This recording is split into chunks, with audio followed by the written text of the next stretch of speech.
Thank you for joining me for yet another unboxing video. And today we're talking more RPG goodness. So this past weekend, I went to my local game shop because they were holding a Dungeon Crawl Classics Day, which is basically an introductory day to the role-playing game Dungeon Crawl Classics, which is a take on obviously Dungeons and Dragons, but it has its own rule set and different types of dice that you have to use in it. It's a much different game. So I went there to investigate and find out a little bit about it. So while I was there, I decided to make an investment and pick up a couple things that you need to play Dungeon Crawl Classics. So I picked up a set of the dice that are required, and these are odd, definitely odd dice compared to other role-playing games that I played previously. So I picked up a copy of that. I picked up a judge's screen, a first level module, the Masks of Lankmar, and the DC RPG character record folio. So I'm just basically going to show you a little bit about each of these. I'm not going into too much detail about the role-playing game. So the first thing we'll show you is a judge's screen. Of course, all of these products are brought to you by Goodman Games, who are the good providers of Dungeon Crawl Classics. Again, this is a judge's screen, costs $9.99. Beautiful artwork, and inside this obviously are all the charts and things that you would need to know as basically a dungeon master running a game. So some of the charts that are in here are your ability score modifier. So here's your ability score, your modifiers, wizard spell known or unknown when you're casting a spell, and your max level of spell. It's right there. When you open it, there's even more information here. You have different activities. Table 4-1, attack roll modifier. So your condition, your missile fire range is short, medium, long range. Attacker is invisible on higher ground, squeezing, entangling, using an entrained weapon, firing a missile weapon into melee. Defender is behind cover, blinded, entangled, helpless, kneeling. 50% chance of friendly fire if attack misses. See page 96 in the rulebook. It gives you more information here about attack roll modifiers, melee, and missile fire. Table 4-2, we're going to look over here. You have the fumble chart. What happens if you roll a 1? Well, you have all these things can happen to you. Everything from you miss wildly but miraculously cause no other damage, all the way down to the worst one, which is 16 plus. You accidentally strike yourself for normal damage plus an extra 1 point. In addition, you fall on your back and are unable to right yourself until you make a DC 16 agility check. Step table 4.3, 2 weapon attacks. Agility, primary hand die, off-hand die, critical hits. Cleric's lay on hands abilities. Spell check 1 through 11, 12, 13, 14 through 19, 20 through 21. If you roll a 22 or more, which we'll get to with the dice that we got earlier. There's a lot of different number of dice that are used in this game that are not used in other role-playing games. So they have their own specific set of dice that you need to play this game. Over here we have our 3.1, you have your weapon tables, different weapons that you can get and the damage that they do, from a 1d10 to a 2d6 to 1d5, 1d10, 3d4, 1d12, so on and so forth. Down here, ammunition, table 3.2, ammunition, arrows, silver tipped, quarrels, and sling stones, cost in gold points, gold pieces I should say. Table 3-3 is the armor, which your armor class attack, in which you need to hit you in combat. So you have different types of armor. You have padded, leather, studded leather, hide, scale mail, chain mail, banded mail, a half plate, full plate, and a shield. There's your armor class, your check, your speed, your fumble, and your cost to purchase. Morale, when you have to check to see whether something happened to your team. So with the group monsters, when the first creature is slain and when half the creatures have been killed or incapacitated, a morale check is needed on their side. With a single monster, when it has lost half its hit points, morale check, see if it stays or runs away. With a retainer, when he first encounters combat or danger, a trap in each adventure and at the end of each adventure, whether they run off. You have your critical table 1, 0 levels, and all wizards. Again, starts from a 0, which is force blow, shivers your weapon free of your grasp. Inflict 1d6 damage with a strike, and you are disarmed. All the way up to 20 plus, lucky blow, dense foe's skull. Inflict 2d 1d6 damage with this strike. If the foe has no helmet, he suffers a permanent loss of 1d4 intelligence. So you cracked him in the head pretty good. Difficulty levels, DC 5, DC 10, DC 15, DC 20 tasks are hero's work. All right. Then over here, table 4-4, turn unholy result by HD. By hit dice, you're checking numbers 1 through 11, 12 through 13, 14 to 17, up to 32 plus that you roll. Turn damage, Holy Smite, 1 HD, 2 HD, 3 to 4, 5, 6, 7, 8, 9, 10, 11, 12. And table M for monsters, random monsters that you're running against, with critical tables against them. So on a roll of 1 to 17, 18, all the way up to a 30 or more. So the lowest one, number 1 or less, strike the chest, breaking ribs. This attack inflicts 1d6 damage, which is not much. But if you go all the way to the bottom line, 30 plus, attack rends PC's head from its torso. Blood gouts from the collapsing body, and the monster moves on to the next foe, making attacks until it misses. So this is if a monster critical hits a player. So at level 30, he just cuts your head off and he moves on to another opponent. Magical weapons never break due to critical fumbles. The target is disarmed. Instead, the weapon landing 1d10 plus 5 feet away. So roll a d10, you get a 6 plus 5, you get 11 feet away. You have to run to go get it. And on the back, you have 4.2. Again, fumbles means if you roll a 1, and means you could possibly drop your weapon or anything else like that. So 0, you miss wildly, but miraculous cause no other damage. Over here goes up to 16 points. You accidentally strike yourself for a for normal damage plus an extra 1 point. All right, so we saw that over here as well. So again, this side is for the other people who are playing, you're playing against, so they can have the fumble chart right there in front of them so they can look for it. On the other hand, it is for the ability score modifiers, what those are. So you would put it like this, and you'd be rolling your dice behind it so nobody sees what you're up to. But if you look at this, it's really, really cool artwork across the top. So that's very eye-catching. Of course, like I said, this is a fantasy role-playing game. It is not science fiction. They do have a science fiction game as well, if you're interested, called Mutant Crawl Classics. And once again, all these are brought to you by Goodman Games. Over here, all right, it said right here. So if you need more information about Dungeon Crawl Classics or Mutant Crawl Classics, all you got to do is go to www.goodman-games.com for more information about all the products I'm showing you today. Or if you need to buy yourself a rule book after seeing this, or you just need more information in general about Dungeon Crawl Classics. So again, I picked that up. So that was the judge's screen, which I needed. I already had the core rulebook, so I didn't need to pick that up. But I did need dice and all these other things. So then you also have right here, Dungeon Crawl Classics. Guy coming at me with a dagger and an axe. DCC RPG Character Record Folio. Again, do you need to purchase this? No, you don't. But again, I needed some more of these sheets, so I figured to pick it up this way. So 1-1 is your ability score modifier. That would also be found right here. So that's a chart that you always need handy no matter what adventure you're going on. So that's an important chart, so that's why it's provided there for you. It's got a cool little cartoon here as well. With 8 intelligent, you won't go far as a wizard, John, but as a warrior, you can still earn a fine salary of 46 gold points. From Guidance Counselor, very, very funny. All right, again, down here, you got that. Down here, you got Dungeon Crawl Classics, you got Mutant Crawl Classics, and X-Crawl Classics role-playing game. Never played this one, have played this, and have played this. Over here, more information, luck tokens, grudge tokens, mojo tokens, green shards. You can put those right here. You lay those down when you receive those during the game. But more importantly, also here's character portrait or symbol, so you can draw a picture there or whatever you want. And on the back of there, let's see what it says. Your journey from lowly gong farmer to mighty hero has been a long and dangerous one. You've vanquished terrible foes, pried the jeweled eyes from profane statues, mastered forbidden magics, and paid homage to powerful deities. Now you must ensure your legendary deeds resound down to the eons. The DCC RPG Character Record Folio is here to help. The 16-page gaming aid provides all the space necessary to record every aspect of your character, from ability scores to the names of the demons who clamor for your soul. You'll find a place to record it all.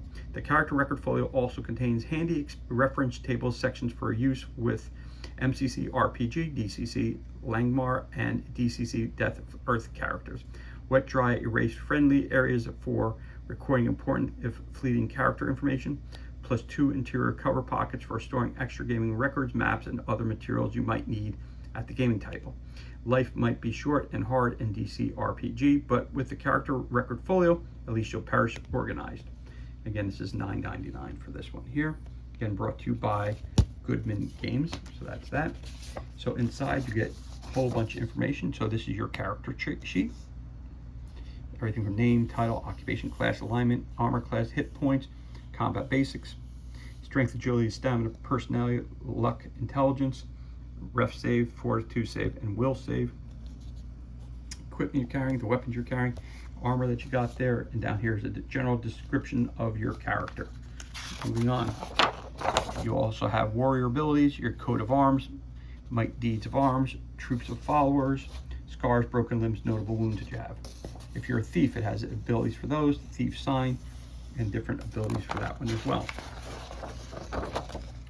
Cleric spells and abilities. If you are a cleric, put that in there. If you are a wizard and you need spells and abilities, you have a chart there for that as well. So again, down here it indicates what type of class of character that you are. So there you have the thief halfling. This here is your warrior or your dwarf. That's who's going to use a thief halfling. Again, this is going to be a cleric, meaning it's a spellcaster, and it's someone who works against the undead, wizard who casts spells. Over here you have Mutant Crawl Classic, so if you want to use it for that game, you have this same thing here for that. Again, more for that is for DCC Flying Earth Notes, Wayfarer's Superiority Luck, Spell Amplification, which is transferred vitality, hirelings and allies that you might meet through time, NPCs who become your friends, campaign notes, people that you faced, maybe different villains or different monsters that you faced. You have a journal which tells you your name, location, monsters, villains defeated, treasure gained, your notes, adventure again, all that there. More of that here, more of that here as well. You have some treasure that you find, you put it right there. You have last will and testament if your character gets killed. And for DCC, for those who don't know, DCC has a very, very high kill rate, so don't get attached to your characters too quickly because they die and you roll up a new one just as quickly. But they don't last very long in these games. So you don't have your 18th and 20th level adventures usually get killed in the first, second round, and off you go to a new character. Then you have your weapon chart, which we always need copies of because it tells you what kind of weapons you can have and carry, what type of ammunition and armor types that your character is going to have. You have your equipment charts that you can roll and get. You have mutants and related gear, which you don't use if you're using DCC, but if you're using MCC, you can use that one there. Get a little bit of information here, and your attack roll modifiers yet again. Okay, so that's everything that's included here. And for those who have never used a module before, I'm going to show you what that looks like real quick. Again, this is not a how-to play video. This is basically talking about DCC Day and some of the things I picked up on that day just to get you a little bit introduced to the Dungeon Crawl Classics role-playing system. So you have a level 1 adventure authorized by the estate of Fritz Lieber.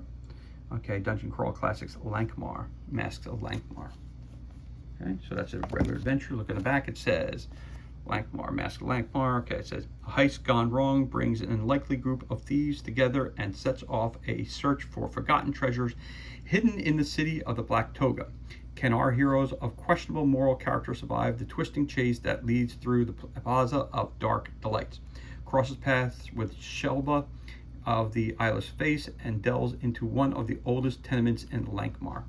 Not if the Thieves Guild has their way. Master Lankmar is the inaugural venture written for Goodman Games' new DCC Lankmar line of supplements produced with the approval of the estate of Fritz Lieber. This first level venture is especially designed to start a DCC Landmarker game set in the city of 70,000 smokes and provides the judge with the perfect means to assemble the players and kick off the campaign. That is assuming they survive, of course. Look for more DCC Lankmar supplement material coming soon from Goodman Games. So as we continue forward, there's your front cover. You have your, this would be all the places that you're going to be fighting in. That's your map. You have your Mask of Lankmar, which is right here. You also have your background information here, starting the adventure. Part 1, the robbing of Urga. Now, I don't want to give too much information about that, but you're going to see you're going to meet people, you're going to fight battles, you gain experience points. Again, this is all information about the module, which I do not want to share with you. Event 2 is something called Escape. And you're moving on, more information here. Then you go into Part 2, Dark Mysteries and Darker Delights, which is optional if you want to use it. Shelva of the Eyeless Face, it's optional. More great artwork. Part 3, the Temple, Tenement, and Spire of Digil. Again, more information about that, more information. You have Event 4, which is the Spider's Web, the Spire. Again, not going into too much detail because I do not want to ruin the adventure for everyone. A couple charts in here as well. Different areas of the map. Again, the map is over here. Different areas that you're going into. So we 1-1, 1-2. Different things that you can run into when you're here. Okay. Again, moving on, the different rooms. Event 4, the Thieves Guild arrive. Event 5, the Masks escape. You got some chases. And ending the adventure of, before that happens, you have Event 6, the Flight of Thieves, ending the adventure, and then you have another map which talks about all the other levels that you're going to. Again, the Temple Tenement, the Spire, floors 2 to 6, 2 to 5, 2 to 4, 2 to 3. 2, and the lower level here.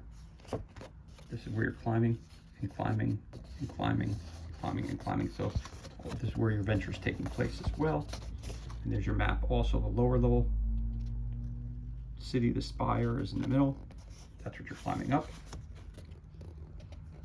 And there's a spire there at the uppermost level, and you see all the things leading up to it. That's where you're going to escape as a thief. Okay, and this gives you your directions. So that's just the idea of what a introductory module looks like. Now, last but not least is the dice pack. Those two don't belong in here, so I'm going to pull this out real quick because they didn't fit in another container I had. So this is the dice pack here. Dice pack was a little pricey because it does have a lot, but it does have a lot of dice in it. So the dice pack was $25. Right there, it tells you. Again, these are compatible with all your DCC R-playing games, so RPGs. So if you use the 3 that they mentioned here, which is the X class, the DCC, or the MCC, which is the mutant, the science fiction version, you can use these dice for all those different games. So let's crack this bad boy open. Now there's a lot of different kinds of dice in here. So I'm going to show you each of them one at a time. So you have your standard D10. That's the first one I'm going to pick out. So as you can tell, it goes numbered from 1 to 10. The 0 indicates that it's a 10, not a 0. Okay. You have this one here, which is an odd shaped. This is your 1d4. So there's your 4, your 2, your 1, your 3. So your score would be a 4. This one here is a D14.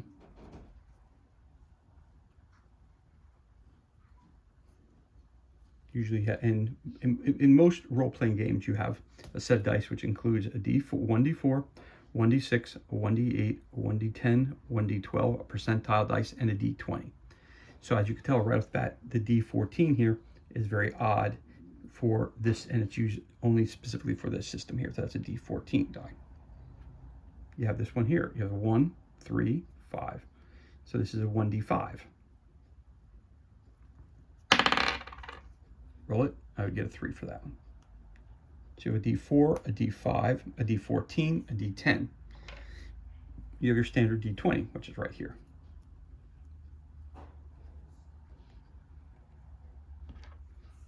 You have your standard 1d6, which is right here. And that's die you would find in most board games and everything else like that. You have some Roman numerals. You have a 1, a 2, a 1, a 3, a 3, and a 2. What this is used for, I'm not quite sure, but we have that as well. You have a standard 1d8. 7. Where's the 8? There it is, 1d8. So that's your 8. That's your 8-sided die. So I'll put the standard, make it easy for everybody. So the standard one's here. Right, there's your d8. There's your d20. These are what you would consider part of your standard set. Your d6 is part of your standard set. The d4 is a different version of this, but it's similar to this. So it's a d4. So you got a 4, a 6, an 8. Oop, you have a 10.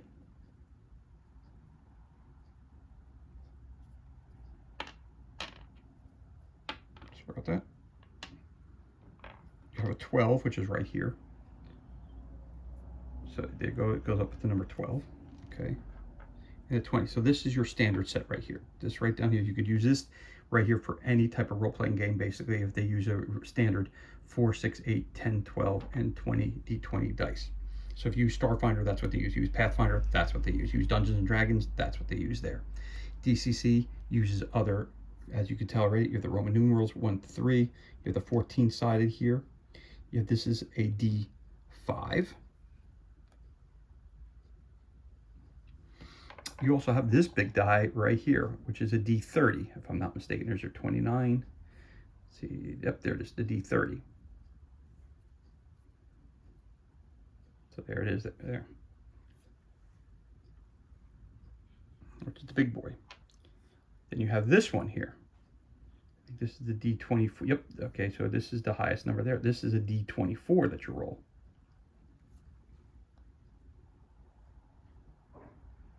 So you use all these dice plus these dice, plus the ones I have here. And this is a, looks like a not, there's a 1, 5, 2, 4, 7, 3, 6. So this is a 1d7. Yep. Yep. So as you can tell, they're odd shaped because it has 7 sides. So there you go. You're a D7 here also. You also have this one here. Looks like this is a D16. So that's a 16-sided die.